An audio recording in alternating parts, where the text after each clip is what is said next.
going on, everybody? I am Zach Walker. I am the Director of Business Development at AMCAP Home Loans, the William Branch Group. I am joined today by Justin Dollins with Raymond James, the Justin Dollins, JD Wealth Management. JD Wealth Management. JD Yes, Wealth sir. Management.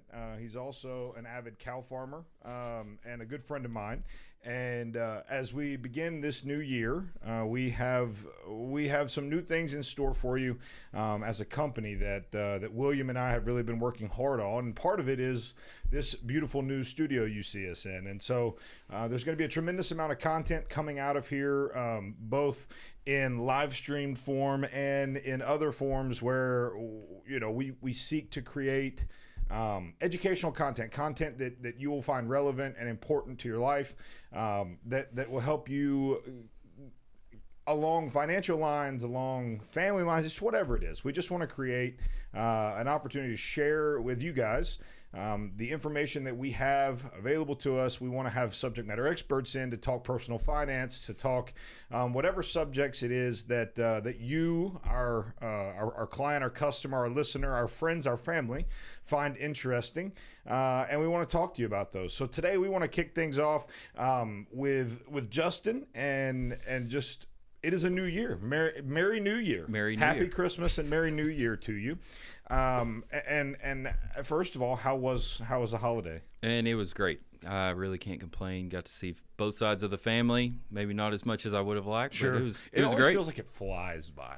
Way too fast. Way It's too like, fast. and I was like, our whole family was sick, so I got an extra couple of days off, and it was still like you blink and it's gone. It was gone. Yeah. Like I feel like when Christmas music started coming on a few months ago, I'm like, okay, it's way too early for Christmas, and now Christmas is over, and so I'm glad to hear you guys had a great holiday. But with a new year comes my favorite part of the year. That would be Resolutions. New Year's resolutions. right? Absolutely. Yesterday at church, our pastor mentioned that there was a study that came out. It was a gym owner that did this thing. And basically, they said that on average, a New Year's resolution lasts 19 days. So 19 days was the drop dead point. So basically, what we're saying is us as Americans don't have the discipline to carry a new habit, which I hesitate to use that word because we're going to circle back to that. But we can't take this new activity beyond 19 days. And New Year's resolutions, I have one this year that I've gained 50 pounds over the last couple of years. I've had issues with my testosterone levels and just general health overall. And so my wife and I are going to the Dominican Republic in March for our 10-year anniversary. And I want to be back down to my Army weight when I was the fighting weight. Yeah, and it's not Absolutely. even because I care to like look good without a shirt on or anything like that. It's because I want to be healthy. Yeah. Like I want my son. I want to walk my. I want to be there when my son gets married. I want to be there for my grandkids. I want to be there. When they get married. I want to experience all those things. And life is so fragile that we have to take good care of our bodies. And I've not been doing that. And so my New Year's resolution is to lose 50 pounds. Now, New Year's resolutions. Where do they land with you? So I'm not big on New Year's resolutions because I really feel like at the end of the day, most of the times these resolutions are things we should be doing, every day, throughout the year, every year. So, whether it's health-wise, finance-wise, whatever the case may be, those New Year's resolutions are things that I'm like, okay, these are things I should be doing all the time, whether it's, reading the Bible more, being more family-focused, having that work-life balance, whatever it is. These are just things I think that, it's a good reminder every New Year, but at the end of the day, these are just things that we should be doing every year, all day. Well, So, and so the word habit I used is something that that I think we need to draw a line about, because a habit is not a resolution. A resolution is a hope and a wish. that's It's a right. dream. It's almost like, what would you do if you won the lottery? kind of a level of expectation, right? Because you throw out these lofty goals, you have no plan to execute them, and then you wonder why they don't happen. That's right. When you create a habit, 21 days in a row, if you can do anything, any activity, any one modality or practical application, whether it's read your Bible, whether it's pray, whether it's go to church, whatever it is, if you do something 21 times in a row, 21 days in a row, it creates a habit. Right. Habits are very easily what shape our lives. And today we want to talk about your financial habits, because in the new year, hopefully you have some financial goals, maybe they're new goals. Maybe you've spent the vast majority of your adult life with poor credit, or like in my case, I made bad decisions when I was younger, and so I like anybody in college, I got a credit card offer in the mail. You've been pre-approved, and it was I'll never forget. It was $1,200, and I had $1,200 spent in 72 hours. I had no idea. I had not been taught what that looked like, how it worked. It was free money in my mind. And so literally, I've been dealing with that since I was in college. And so for me, one of the things I've been working on was to getting my credit score back up, because and it was that and a multitude of bad decisions when I was 18, 19, 20, 21 years old. Now I'm 34. And having an 800 credit score is more important to me than just about anything. You know, it's like, it's funny. When you're young, you want to make $1 million, or you want to make $100,000 a year. I remember thinking, I'm going to be rich if I make 100. Yeah, six figures, baby. My dad always said, you're just a richer version of poor. And he's so right? Because you always, move your life up to keep pace with your salary. But now it's like, I'd rather have an 800 credit score than I would, just because it's like a badge of honor. It's something that it's hard to keep. So it doesn't matter what your financial goals are. We want to talk about those with you, and we want to set the stage for a long form content, a show, an opportunity for Justin and I to come together, bring in Gerald Hendricks with Rockwell Wealth Management, good buddy of mine. I'm bringing William Branch. We'll bring in some tax guys and maybe an attorney, and just have some conversations about how do you want to, like, what are those goals and how do you want to accomplish them? I do want to preface this. We're not tax people.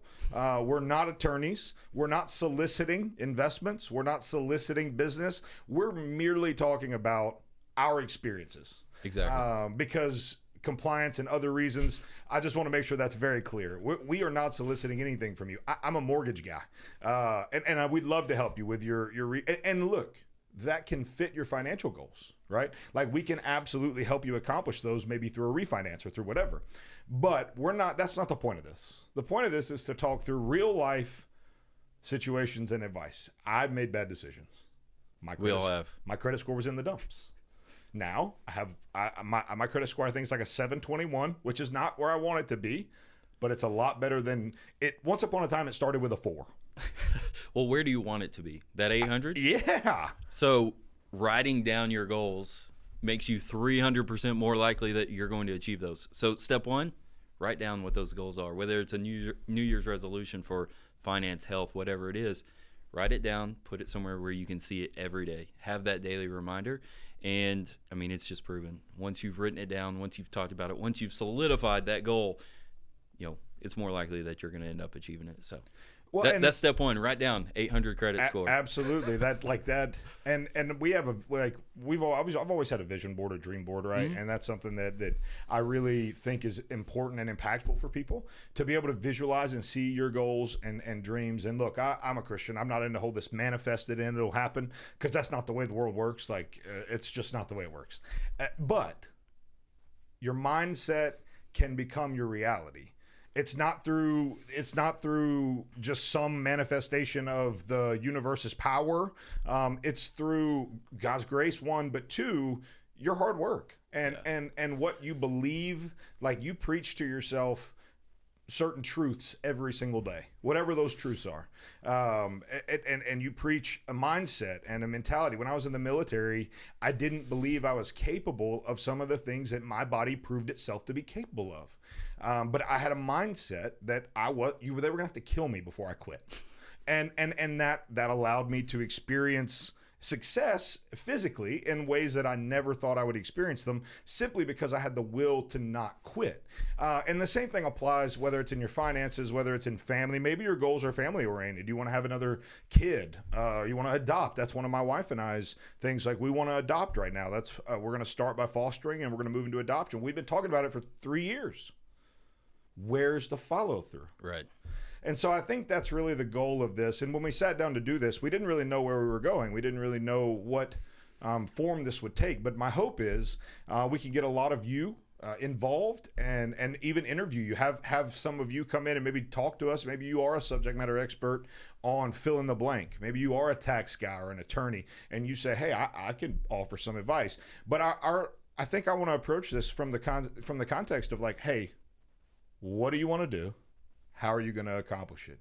And then we can come in once a week and sit down and address specific topics, specific financial goals.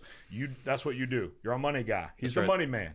And so you have a very specific expertise about markets and investing and that type of thing. I happen to be a crypto genius. Just kidding. I've lost my tail. But I think this is really just a matter of like creating the opportunity and the platform for you, the consumer, to jump in with us and say, hey, here's my goal. Here's what I want to accomplish. How do I do that? And let us bring some advice to you. We're not experts in anything, quite frankly. I'll speak for myself.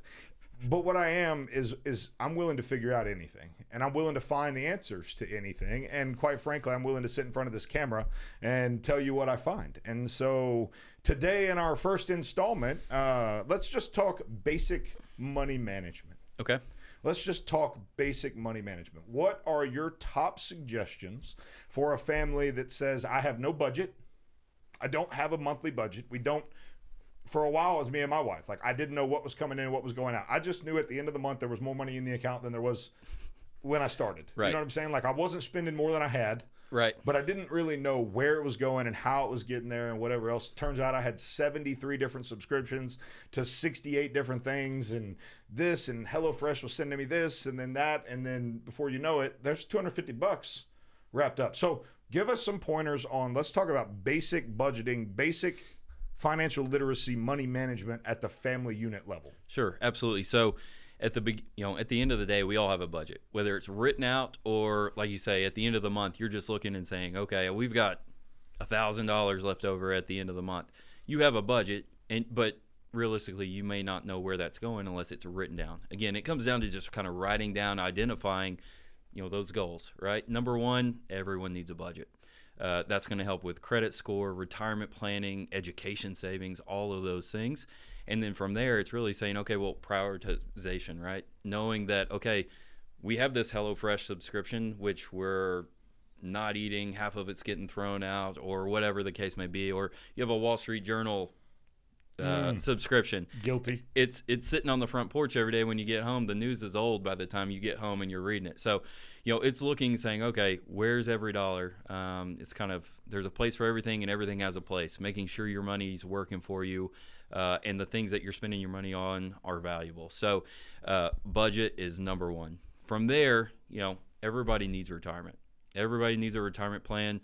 And it's saying, okay, let's prioritize that. Let's make sure we understand that this is important. One day we are not going to be able to work, or we're not going to want to work anymore. Let's make sure that we are in a position where, little Johnny and Susie aren't taking care of mom and dad. And that's, one thing is just parents need to take care of themselves first. Mom and dad need to be taken care of. And then you look at the other priorities like education, savings, those other things. So build the foundation, right? Every house is built on a strong foundation. Absolutely. And from there you add the roof, the fixtures, everything else. So it's having that budget, building that retirement kind of foundation stability, and kind of taking it from there. That's solid. And you can't put granite countertops in a house without a slab, right? You just can't. No. You got to have your slab first. And so that's solid. Another question I get all the time is like, hey, I've got no idea about investing. Mm-hmm. What do I do? Like, I want to be invested.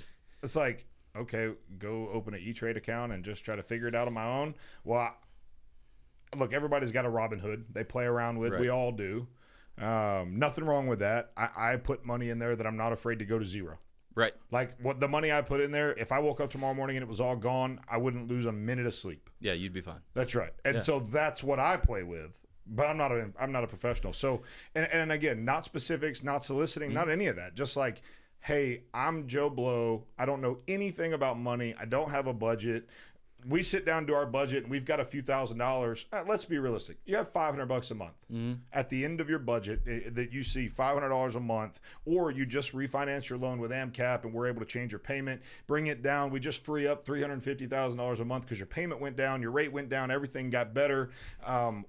What is the first thing someone should do when they get to the bottom of that budget and say, man, I've got $350 a month left. I want to invest it, but I don't have the first clue what to do. Sure. So, with any investment, it should be really driven by what your plan says, right? What is your financial plan? You've established a budget, and then what goal are you working towards? That's going to determine what type of investment that you own. So without getting into specifics, whether it's stocks, bonds, mutual funds, whatever it is, your plan should really determine the type of investments that you own. Without the plan, you're just, throwing money into the wind. So. And this may be poor form asking you this, but I know that for me, I didn't understand it. People are afraid to call a financial advisor or afraid to call a wealth management professional because they don't understand how you're compensated. Sure. They think that you're taking money directly out of their pocket. So like in the most general way possible, can you, if I'm sitting in your office and I say, Justin, I've never done this before, like, how do you make money? Yeah. Off of me? Yep. So, within the finance industry, it's not always as transparent as you go into the store and picking something off the shelf and buying, paying for it. But what I can say is any good financial advisor is here to help, right? They enjoy helping people. That's why they got into the industry and, working with individuals, their families in finance. And so they're going to be upfront about costs, right? Each individual circumstances are a little bit different. But it's not rude to ask. No. When you're sitting down with somebody, because I mean, and I wouldn't be, obviously I'm not afraid. I just ask you right here on this video. But like if I'm about to use somebody and I'm not, if it's a plumber, I'm not going to ask them how much money they're making on my job. Right. Because that's different. In this situation, the only way for a financial advisor to make money is off of the money I give them. So there's either going to be a fee-based system or it's going to be a percentage-based system. Is that accurate for the most part? Absolutely. In basic form? Yeah, so you can kind of have it broken up in a few different ways. You can have a planning fee where it's a flat annual fee every year. You can have it be a That's kind of like an administration fee, right? It's almost like a retainer for an attorney. Like an attorney. Okay. Exactly. Okay. So there can be that retainer, right? And that can be all encompassing as far as a retirement plan, financial plan, whatever the different aspects are. There can be a percentage of your investments, right? So you have $1 million, it could be 1% or whatever. And then the that fee would is. incentivize you because you're going to make more money as you help my portfolio grow. That's right. If your portfolio goes down by half, so does my paycheck. So my job is to first off, provide the growth that you need for whatever your goal is, but it's also to protect your assets. Well, and I've always had an issue with certain, and you and I've talked about this, certain financial companies, not to name names, but everyone knows all the big names out there, right? You got the Edward Joneses, and you've got the Raymond Jameses, and you've got the you got all kinds of brokerage houses and companies out there, and a lot of them sell product. That's right. What I call product. And I've always been invested in real estate because I don't like product-based investing. You're buying a piece of paper. You're buying whatever product it is. I have a 1029, whatever, 529 or 429 or whatever 29 plan it is for my son's college, but that's it. Everything else is in real estate for me because I don't like product-based investing because in a lot of that, the way that the financial company makes their money is off fees and markups on product. And so it is important if you're talking to a financial planner to ask the questions. Hey, what's the fee structure for your firm? How are you going to be compensated all my money? And that's not rude. It's not, it's something that in that line of business, it's a normal question, I would assume, because people want to understand not necessarily I don't care how much you make. I hope you make tons of money. That's what capitalism is all about. Right. I just want to know how you're making money off my money if I'm going to trust you with $100,000 or $5,000 for that matter. Absolutely. It doesn't matter. And so I just wanted to broach that subject because it's we've always been taught, if you grew up in the South like I did, like mom always talked about couth, got to have couth. Like, you don't talk about money. Right. Like, that boy didn't have no couth. He came here asking us how much money, how much this was. How much you charge? Yeah, we never talked about, never talked about money. Yeah. And some of that older generation still like that. And so for our generation coming into this, we're starting to have money. The millennial generation has money. And a lot of them, I feel, are scared to walk into the financial advising profession is one of the old school professions, if Right. you will. And so I think addressing millennials and younger demographic in that way, letting them know, hey, it's okay to ask. If you go sit down with Justin or any other financial advisor, you're well within your rights and within good practices to say, hey, what kind of fee structure does your company use? Like, how are you going to be compensated? And then if you like the answer, great. If you don't, great. But you need to ask those questions. Well, and I think there's a stigma too that we're still in the Wolf of Wall Street days, and that's just not the case, right? There's, but ultimately, that's a broker, right? They're selling you a product, a product, Sure. right? Versus financial planning and an advisor giving you advice now, which is really the way the industry has trended over the last 25, 30 years. So now, everything that I do in working with clients is really based on that financial planning, the advice piece. Product aside, it doesn't matter what the product is. The main thing is the goal, right? Sure. I'm not there to sell you a product. I'm there to offer advice. No, that makes sense. So yeah, the Wolf of Wall Street days are over. Those wild days are long gone. Everything is based off planning and service oriented now, not products. And somewhere Gordon Gekko's counting his money all the way to the bank. But so I have one more question for you before we wrap up today. How much money do I need to have to start investing? Huge question, right? Because people are like, I did it the other day. I was talking to a buddy of mine. I was like, hey, you guys have minimums? He's like, no. Yeah. But a lot of people in their mind think, if I don't have $50,000, if I don't have $20,000, I'll invest as soon as I have fill in the blank amount of money. And the reality is, it could be $200 a month, right? Oh yeah. What does that look like? How much money do you need to have before you come and start investing? As soon as you have a budget set and you know what your monthly expenses are, you need to be investing. So if that's $50 a month when you're 23, 24 years old, just starting out, you need to be investing. $100 a month, $1,000 a month, whatever it is, you need to be investing. And there are no minimums, right? Anybody can say that, okay, well, we've got a $100,000 minimum. At the end of the day, that's someone, and I'll say an ego, right? Yeah. Or someone that maybe they've built their business to the size where they don't have to, or they choose not to work with quote unquote low net worth clients or Right. whatever it is, which is great. If that's your free market system says, if that's your prerogative, Right. then have a way. That's not the case with you, nor is it the case with many of my friends who do what you do. And so I just think that's important because I think there is a stigma around, like, I got to have a whole bunch of money to invest money. And it's like the people that invest money didn't have a whole lot of money when they started investing money. That's how they got a whole lot of money. That's right. And so whatever money you have, you need to invest. And it's, I don't know, it's just one of those things where this crypto and Robinhood and all this stuff that's happened has created this very unique marketplace for tech companies to come in and create fill in the blank. You've got this metaverse thing popping off where people are buying digital real estate. And there's all kinds of craziness out there that can suck you in. And the reality is it starts with a pen and paper and a budget. That's right.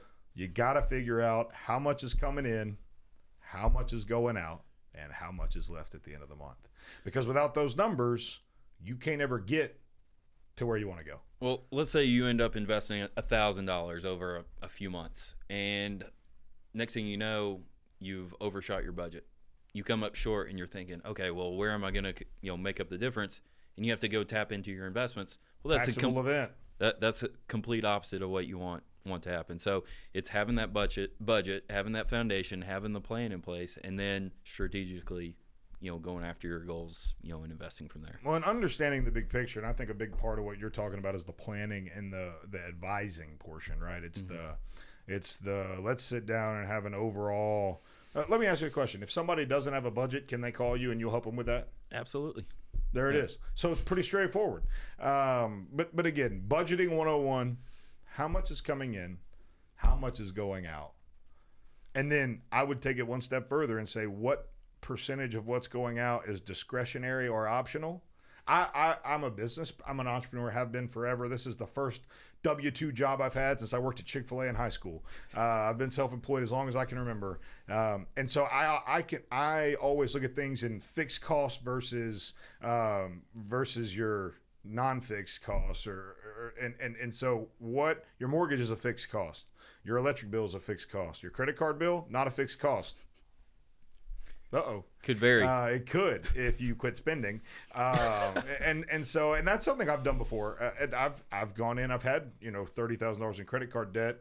You look at all the payments and they add up to $700 a month. Well, I went and got a 2.5% loan for the entire amount, paid off all my credit card debt, and then had a $200 payment that I paid quadruple on to pay off. But I got all my credit cards paid off. My interest rate dropped to 2.5%. Yeah. Like, that's not a bad move. People are like, well, that's, it has such a stigma to it. And it's like, no, I needed my credit cards. Right. Like, at the time that I used them, I didn't have the liquid that I needed to pay what I needed to pay. That's what a credit card's for, in my opinion. Right. Dave Ramsey says, cut them all up. Whatever. Not the way I've always lived. Like, as an entrepreneur, you cannot not have debt. Period. It just doesn't work. And so I've always been, I'm not debt averse. And so that could get you in trouble, certainly. But like, credit cards exist in our family for emergency. Right. Like, my wife has a card that if all four tires blow up on her on the highway and she's got to drop $2,500 on towing and getting, then her and my son can swipe that card and regardless of the amount, right, they're going to be okay. Well, and you talked about, improving your credit score, right? Sure. Well, there's only one way that you're going to do that, and that's through credit, right? Yeah. So you're going to have some line of credit to be able to do that. Managing it, smartly, keeping, within a budget, sure, right, is going to be extremely important. But at the end of the day, everybody needs a good credit score. Buy a home, land, property, business. It's all relevant. So. I tell you what, credit scores are about the most backwards thing I've ever seen in my entire life. It's about the most aggravatingest thing. Don't close your credit, because it's like you're not just born with one. Like, you got to have. I mean, for the love of God, I'm already thinking about my 5-year-old. Like, I'm gonna go get him a bank account in February when he turns 6, just so he starts having a banking history. Right. It's the most aggravatingest thing, because if you don't understand how it works, I didn't understand it until literally the last 8-12 months. And understanding how credit works and how all those things happen, it all starts with everything starts at the budget, because if you have the budget, the credit card doesn't need to be used. Credit card, some people, my wife and I have tried this. We put our entire month on a credit card and then pay the credit card statement off at the end of the month. That way, everything's on one bill. You get one statement. I was using Quicken Home, the Quicken product for home budgeting, like for family budgeting. And so it was a lot easier with everything on one statement. But you have to have great discipline if you do that. If you use a credit card, if you have a credit card with a $12,000 limit and you're doing your budget, or you're doing your grocery purchases, I noticed I had a tendency, and I already have an impulsive buyer tendency, but if I know I'm using my credit card and not my debit card, I had a propensity to just go on and buy that extra thing that I didn't need. And so, that's stuff but that's all stuff we've worked through in pursuit of better financial health. Right. And so it's going to be trial and error. It's going to be a little bit of this, a little bit of that, credit score, all that stuff. We could be happy to do episodes on any of those things, but it all starts with a budget. And so ultimately what this whole episode was about is really about that budget. How much are you bringing in? How much is going out? How much is left? What's your fixed cost? What is your the cost that varies on a variable cost? That's the word I was looking for. I've been looking for it for about the last 90 seconds. What's your fixed cost? What's your variable cost? Do you need a $700 car payment every month? Ooh, that's going to get right in somebody's grill. But I want to drive a new car. I'm the world's worst, folks. I just want everyone to know. I'm talking to myself 90% of the time I do these videos. So please don't take this as anything other than a big mirror looking right back at me, because I'm the world's worst when it comes to, I like having a nice truck. I just do. Yeah. It's one of the things I spend a lot of time in my vehicle. I like And we're in Texas. I like to have my wife, and I like for her to have a nice vehicle. Right. But that's $1,100 a month in car payments. Does that make a lot of sense? I don't know, right? And so it all starts with budget, what's coming in, what's going out, what's fixed, what's variable, and then from there, you got to start investing. And that's a big hill to climb. And we understand that, certainly, and would be happy to help you. The most important thing you can do for us right now, though, is let us know beneath here. Give us some comments. And I know this video is long, and not many of you are going to see it all the way to the end, and that's fine. We'll cut up snippets of it and put that out. But what are some topics that you guys want to see in regards to personal finance, family finances, investing, any of that stuff, taxes? We'll have to call somebody for that one, because Lord knows the IRS and I have a shaky relationship. I always, the first one I send in is always my first offer, but but no, it's, we would love to bring this content to you. It's about being educational. It's about sharing information. It's about just creating relationships where you feel like you can come to us and ask us anything, and we feel comfortable doing the same with you guys. It's all about the community. We love this community. We've both moved our families here to this community. My family's from here, and so we're both quote unquote transplants, I guess you'd call it. But we love this community, and we've been through a myriad of different experiences at a young age that we can shed some light on, and also looking to interact with some of you that are far wiser than us in these different things, to shed some of your experiences on it. So again, Zach Walker, AMCAP Home Loans, the William Branch Group, Justin Dollins, Raymond James. We look forward to bringing you many more of these in the very near future. But in the meantime, we hope you have a very happy new year. We hope that you're back to work. I know the kids go back to school tomorrow. Hallelujah. Quiet house again. That's right. So y'all have a wonderful week, and we look forward to seeing you guys again next week. Have a wonderful day. We'll talk to you soon.